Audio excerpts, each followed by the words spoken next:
as another hurricane is expected to hammer Florida tomorrow.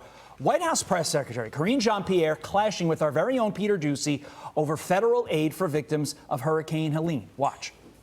President Biden is fond of saying, show me your budget and I will tell you what you value. If he's got money for people in Lebanon right now, without Congress having to come back, what does it say about his values? There's not enough money right now for people in North Carolina who need it. That's not misinformation. No, the way you're asking me the question is misinformation. Yes. What you're asking me is why Congress needs to come back and do their job. That's what you're asking me. Congress needs to come back and do their job and provide extra assistance, extra funding to disaster relief fund.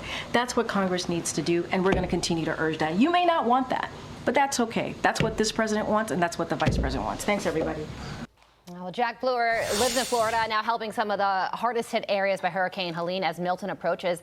And he joins us now. Jack, good morning to you. So she clearly took offense to the premise of that question, but it's a question that many people have. So what do you think about that reaction, her response to it? I think it's very telling. I think she responded in a way that someone that's offended would respond, and I think it is offensive. It's offensive to every American that we're watching billions of dollars go to folks in Lebanon and in Ukraine and Iran and everywhere else, while we see our neighbors literally lose everything and it be destroyed. Listen, I've been on the ground for this disaster. I've been on the ground for numerous disasters across America and other countries. The way that we deal with natural disasters has to fundamentally change, and especially under the Biden-Harris administration, when you see our FEMA money going to illegal immigrants, and then you walk to and you talk to these Americans. I've seen two gentlemen from FEMA walking around the entire time I've been down here in Florida. And I'm talking about, Carrie, these houses took on 9, 10, 15 foot of water. They're completely destroyed. People are helpless and homeless, and they're just now getting trailers to try to reshape their lives and live in for the next few years until they figure out how to get their houses back. And so when you have a crisis like this and you don't see the President of the United States and the Vice President of the United States out front leading, bringing hope to people and actually trying to find solutions, if Congress needs to come together, let's have the president out there rallying to the American people to get it done. But you don't hear anything from these people. I would also like to point out something that KGP said before we go on to your efforts in Florida. She said, the way you're asking me this question is misinformation. That really jumped out to me as like another thing that the left is going to do as part of their misinformation education campaign. And you saw it with the interview that Kamala Harris did with Bill Whitaker, kind of like changing the question around. People are allowed to ask questions. They're reporters. They're doing their jobs. We'll leave it at that. I want to now focus on your efforts in Florida, Taylor County in particular. You're helping people clean up. But, Jack, you are a man of faith.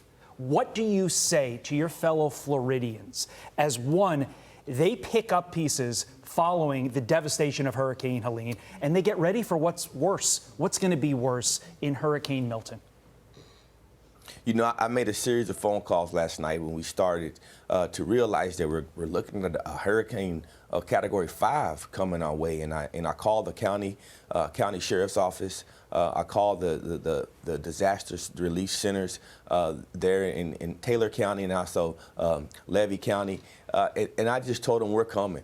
If something else happens again, we're coming. This time it could probably hit us right in the center where our headquarters is. And so it's really about, letting people know that the folks around you have your back. I mean, you got to think about the unthinkable here.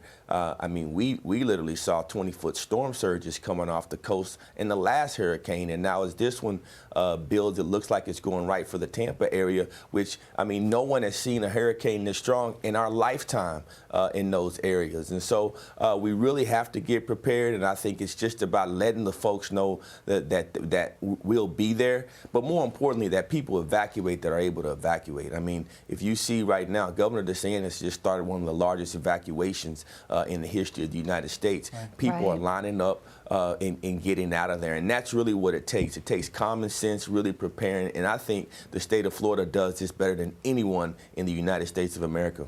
Yeah, and you know, the people impacted by this storm are all saying one thing, and it's that without the churches, without the charities, and without great neighbors like you, they would be in a much more difficult position. So thank you for answering that call to help, Jack. We appreciate you joining us as well. Have a great day. God bless. Yeah, glory to God. And you guys keep us in your prayers. Amen. We certainly will. You're a good man, Jack. I'm Steve Ducey. I'm Brian Kilmeade. And I'm Ainsley Earhart. And click here to subscribe to the Fox News YouTube page to catch our hottest interviews and most compelling analysis.